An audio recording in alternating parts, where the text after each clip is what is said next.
Welcome again to Digiday. Today I'm going to speak to you about the internal collaboration conundrum. Now, this is a problem you've actually heard about before, just in different words. It usually comes across as, small startups, they can innovate, but large companies, they really can't.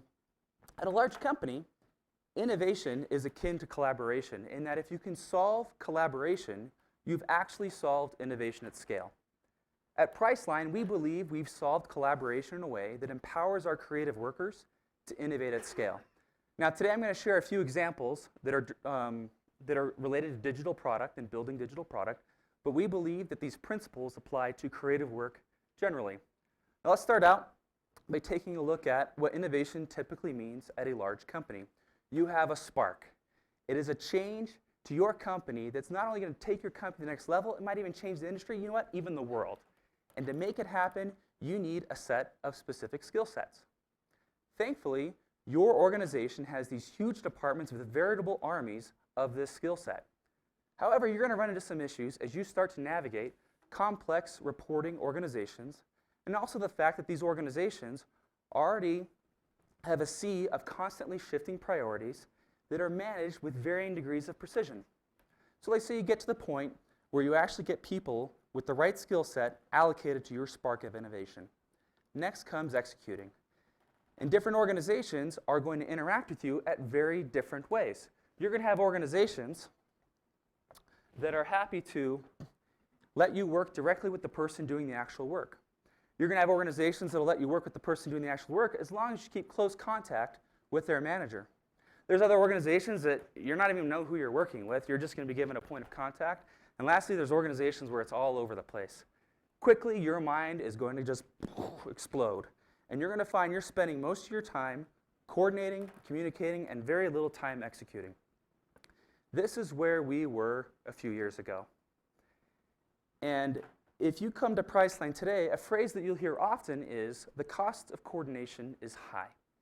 And so what we did and what we changed is we developed an innovation process that really has three phases: our spark, spotlight, and scale. So this is what innovation and collaboration looks like at Priceline today. This was me about a year ago. I had this spark. I was going to change the way people traveled, and it was going to be awesome. So the first thing I did is I went directly to two Priceliners whose responsibility is to coordinate the efforts of these sparks of innovation. Not coincidentally, these Priceliners were already engaged with a cross-functional team with the exact skill sets that I needed. I kept my day job, as did they, and we had a light degree of coordination. Rather than me going across all these different departments, marketing, IT, sales, product, and as it may be for the initiative, I went to these people and leveraged their teams. Now, as sparks, most sparks at Priceline start small. We like to dip our toe in the water before we jump in the pool. But these things start to grow. And as they grow, they require more people to drive more value. And this is where I was about 6 months ago. The spark was starting to grow, the business impact was increasing, but the coordination effort was increasing exponentially.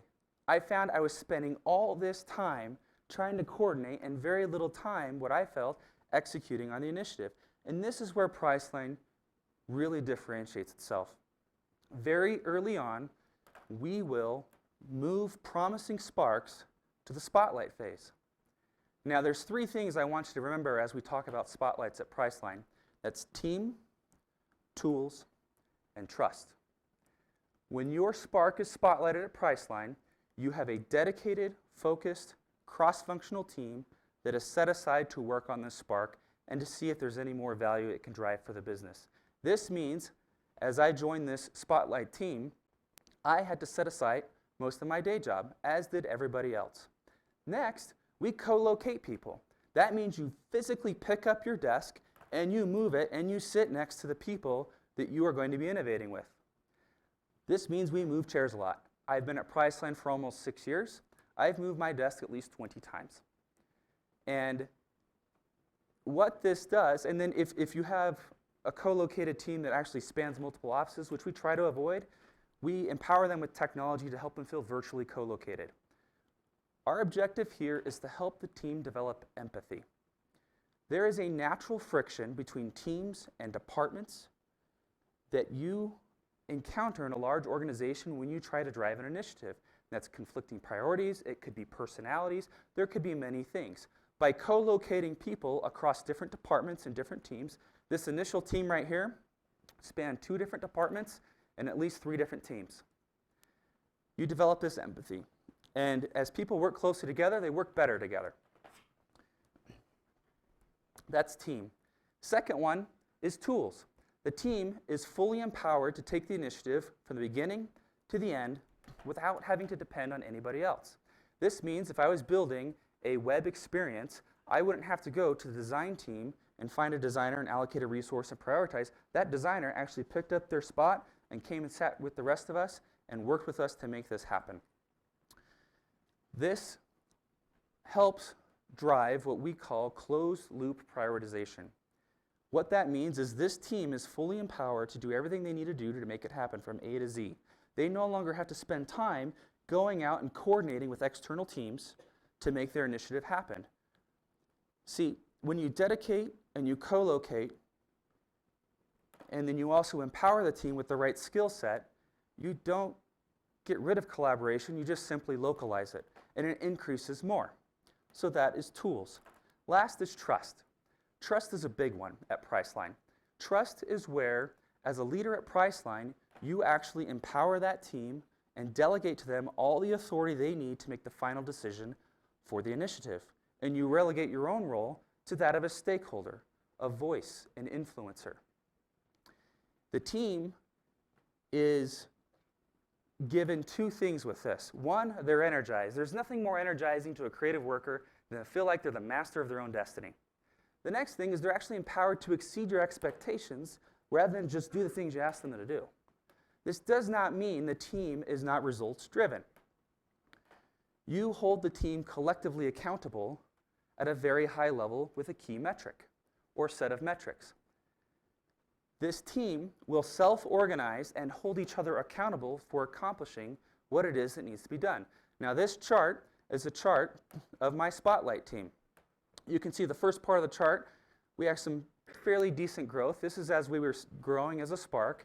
The team was spotlighted, and we had a change.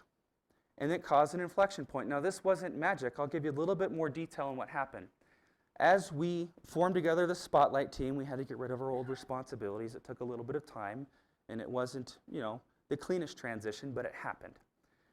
We identified a short-term opportunity, unlike the long-term goal we were aiming for. And it was at odds with our executive leadership team. But we had team, tools, and trust. We had the people dedicated and focused, we had the right skill sets to make it happen, and we had the leeway to make the decision on our own because we were vested in our business. And what ended up happening is we did this thing we weren't expecting to do before, and it caused a massive inflection in our business.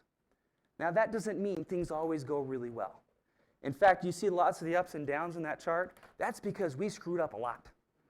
Okay? But because we were held accountable to this number, we self-organized and addressed the problem. We even took it to the next level. So that's trust. What happens when you take your Spotlight teams and you want to scale? This is my team as it is today on this Spark. This team is split up into 4 different crews.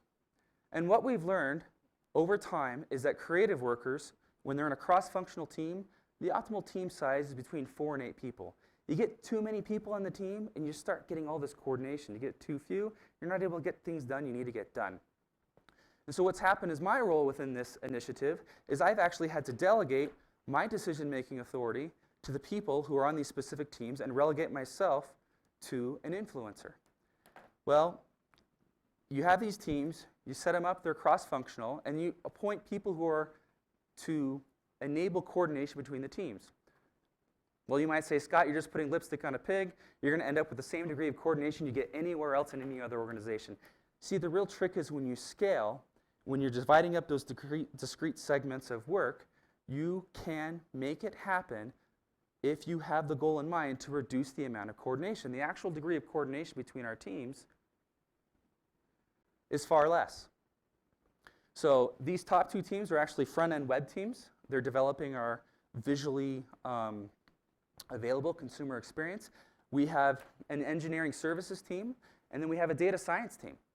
And one of these front-end teams is set up and given an area of responsibility such they really don't have to interact much with the other teams, if they so choose. The data science team can remain, for the most part, if they'd like, completely oblivious to the work of the other crews in the team, and it minimizes coordination because the cost of coordination is high. Now here's the next trick, and this is the thing that really helps us continue to innovate. By reducing coordination, you're freeing up bandwidth of those who are coordinated, and they are now available for the next spark that comes along. Now if we step back a few slides, I peel off a few things, this looks suspiciously like where I was a year ago, where I was trying to coordinate with two teams that were already in place. This collaboration innovation process is iterative for us. We spark, we spotlight, and then we scale.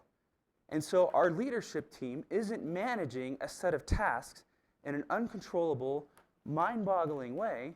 They are simply managing a portfolio of sparks, spotlights, and scale, and you hold your teams accountable.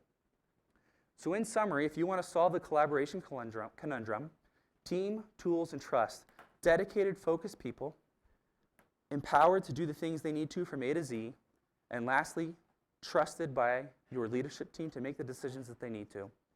In conclusion, if you want to solve the internal collaboration conundrum and you want to have your organization adapt to the changing business environment, you simply need to adapt your organization often to the changing business environment. Thank you for your time. I'm going to invite Shireen back up on stage, and we're going to go through some Q&A. Sounds good. Thanks. I'm going to go have the first question for you. How does this work for, like, how would you say this would work for a smaller company? Because for a smaller company, adapting quickly and doing it over and over again is very different than what it looks like maybe for Priceline.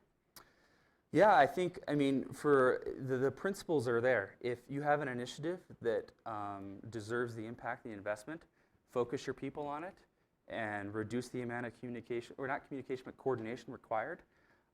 We really see there's two levels of communication required to push anything through. There's really information dissemination, more of a broadcast, hey, this is what's going on, creating awareness for team members that are ancillary, maybe not fully dedicated to the project, and there's the collaboration of the team actually executing. You just want to be sensitive to that, get them sitting next to each other, and reducing that cost of coordination. Yeah, that makes sense. Anybody got questions? We have about a minute. Do you have any internal collaboration problems? Anybody wondering how to use Slack? You guys are on Slack, right? We Slack. Yeah? We're a bunch of slackers. Anybody else on Slack? Actually, I'm super curious about it. So how has that changed how you guys communicate? I mean, that's part of the whole collaboration thing. But because suddenly what I've found, at least with Slack, is everything's out in the open. You know, it's like everybody can read all these channels, and that's actually kind of the point of it. I know there's private channels too, but. Yeah, so I mean, Slack adoption at our company was organic. No. In that we just had a couple teams start using it. Right now, I believe 2/3 of the company's on it, and it's just growing. It's going to become an official tool. And for us, you know, when you're focused on reducing that cost of coordination, it just makes communication so much easier. Is it too much information ever? Well, you can self-filter. Anybody else? Any Yes, questions? I had a quick question. Yeah, I can't see wherever you are. Yeah. Oh, there we go. Hi, this is Atul from Dell Computers, and great presentation, Scott. Had two questions. When you were creating your Spotlight team for the first time, did any executive ever ask you, measure cost of coordination for me? And if yes, how did you measure it? Like, how did you say, like, this is my cost of coordination? And second question is, in that chart, what was it showing? Was it showing like increase in velocity of deployment, or was it showing returns in the deployed products? Didn't quite figure that out. Yep, so I'm going to answer those in reverse order. The chart was transactionally related. It was actual growth in financial impact the team has driven for the business. And so, I mean, that's what that is. It relates to the first question in that we assume at Priceline at this point that there is a high cost of coordination. And so what we do is we do an experiment and we create this Spotlight team. and we measure the impact. If we see an inflection point, if we see it driving the business more, we assume that they've been able to execute more at a higher velocity due to that reduction in cost of coordination. So I don't have to go and say, hey, blah, blah, blah, I need to reduce the cost of coordination. We see potential opportunities, invest in them, and we're able to see the impact. And not every opportunity scales. Not every spotlight scales. Not every spark turns into a spotlight. And sometimes you have something that's scaling, you're going to pull back. I mean, you have finite number of people in the company. So either as you're scaling things, bring on more people, or you dissolve other teams. Cool. Awesome. Well, that's all the time we have. Scott, thank you so much. Thank you. Coming up next.